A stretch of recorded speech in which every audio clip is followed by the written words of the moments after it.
जब साक्षात्कार होता है तो प्राप्ति क्यों नहीं है? जब साक्षात्कार होता है तो प्राप्ति क्यों नहीं है? बाबा कई बार कहता है मुरली में, साक्षात्कार की आश नहीं रखो, साक्षात्कार से कोई प्राप्ति नहीं है।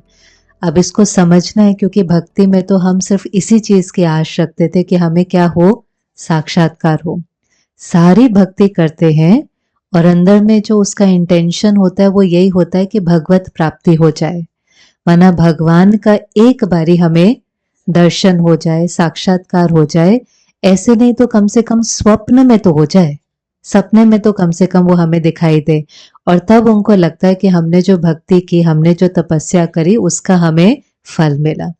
और बाबा हमें कहता है कि आप इस चीज की आशा नहीं रखो।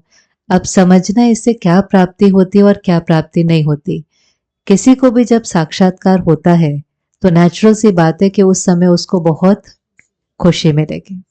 एक तो खुशी भी बहुत मिलेगी और दूसरा निश्चय भी बैठ जाता है। कभी कभी साक्षात्कार होने से निश्चय भी बैठ जाता है, फेथ भी बैठ जाता है।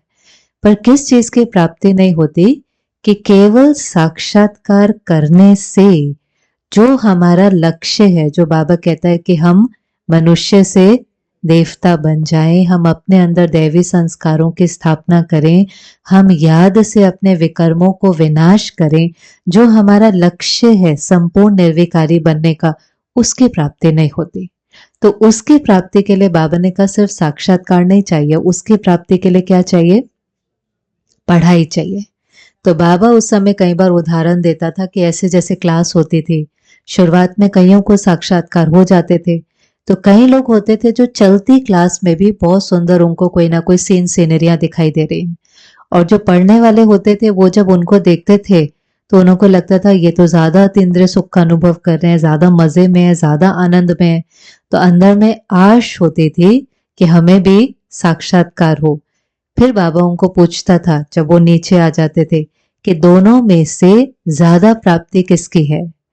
उन्होंने सिर्फ वो सब कुछ देखा, उन्होंने जो देखा, आपने वो बनने की पढ़ाई करी है। तो सारा दिन में अतीन्द्रिय सुख किसको अनुभव होगा, जिसको उस चीज की विधि पता है, कि जिसकी सिर्फ कुछ पलों के लिए बुद्धि खिंच गई थी। तो एक है कि आपने सपने में देखा कि मैं डॉक्टर बन गया हूं और उठे, पर सपने में देखा कि मैं बहुत बड़ा डॉक्टर, सर्जन, बड़े अस्पताल में हूं, उठे तो हाथ में कुछ भी नहीं। और दूसरा है जो रोज पढ़ रहा है, मेहनत है उसके अंदर, मेहनत है, लेकिन फिर मेहनत के बाद कुछ साल के बाद वो सच में डॉक्टर बन जाता है, तो सच में बन जाता है, फिर वो सपना नहीं है, फिर वो क्या हो जाती है, रियलिटी। तो ये फर्क है, ठीक है।